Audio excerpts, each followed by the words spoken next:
Hello, I'm Sarah Baxter in Nursing 370, and I will be doing my class facilitation on diabetes. My objectives for this presentation are: what is diabetes and what are the different types, cultural diversity, the social aspects, and application of the adaptation theory. So what is diabetes? Diabetes is a chronic disease where there are high levels of sugar in the blood. Diabetes can be caused by too little insulin, resistance to insulin, or both. Insulin is a hormone produced by the pancreas to control the amount of sugar in the blood. There are two major types of diabetes, type 1 and type 2. Type 1 is often considered juvenile diabetes because it often occurs in children or teens. With this type, the body produces little or no insulin. In type 2 diabetes, it often occurs in adults. This is most commonly diagnosed in overweight or obese patients. The symptoms of diabetes are the 3 P's: polydipsia, which is increased thirst; polyphagia, which is increased appetite; and polyuria, which is increased urination. Other symptoms include fatigue and blurry vision. Chronic issues related to diabetes. An individual may develop eye problems, and seeing at night may become difficult and could even lead to blindness. Skin and feet can develop sores and infections from circulation problems. Amputation is often common with these patients. Nerves in the body can become damaged, causing numbness. Diagnosing diabetes.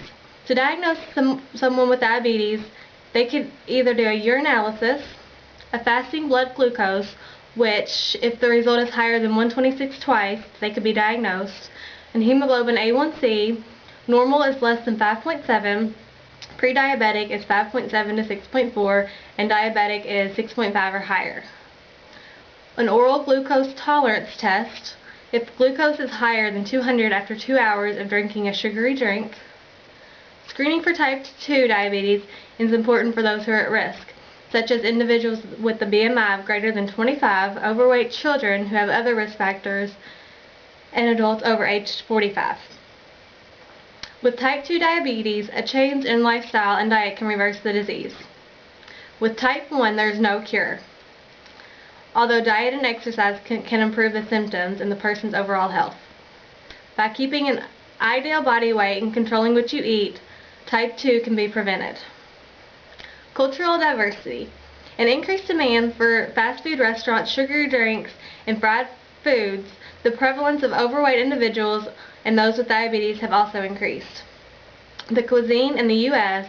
has changed within the past few years to include many different ethnic and cultural groups. The incidence of diabetes in African Americans, Asian Indians, and Mexican Americans is considerably higher than in these three cultures. The rate of type 2 diabetes in African Americans is 1.6 times higher than the U.S. population. Traditional African American food is known as soul food. The meat is often breaded and fried. Biscuits, cornbread, and buttermilk are also common foods. Social aspects related to diabetes. Diabetes is not only a health condition for those affected by it, but it's a way of life. It can affect relationships as well as a person's diet and exercise habits. Children diagnosed with type 1 must continue to control their blood sugar even while at school. It's important for parents of the children to be sure teachers and school nurses are aware of their condition. Oftentimes, it's difficult for a child to fit in with other kids because they are the only one with this disease. For a child wanting to play a sport with diabetes, it's a great way for a child to get the exercise, but they must also closely monitor their blood sugars. Too much intense exercise can lead to hypoglycemia, so it's important to keep a sugary snack nearby. Legal aspects.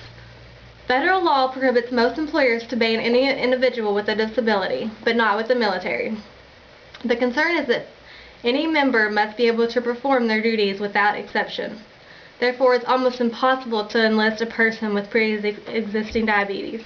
It's common for those who are diagnosed after enlisting to be discharged. However, there are a few exceptions. If a person can show excellent management of their diabetes and have a testimony from a health professional that the diabetes will not interfere with the ability to do their job. The adaptational theory. In this theory, it depicts a person's crisis as being sustained through maladaptive behaviors. negative thoughts, and destructive defense mechanisms. This theory is based on the premise that the person's crisis will recede once these maladaptive coping behaviors are changed to adaptive behaviors. As maladaptive behaviors are learned, so may adaptive behaviors be learned. The person may learn to replace old behaviors with new self-enhancing ones. Once a person is newly diagnosed with diabetes, they will most likely have negative thoughts and even maladaptive behaviors. They may not be compliant with their diet and exercise and continue to stick with their old ways. Once these thoughts go away and they finally accept their disease, they're more likely to have adaptive coping behaviors and want to change their lifestyle. With any type of disease, including diabetes, it's much easier to deal with it when you have others that are going through the same thing. Talking with others who have the same questions and concerns as yourself can make you feel reassured. There are many support groups for those with diabetes, including local and online support groups. And that's the end.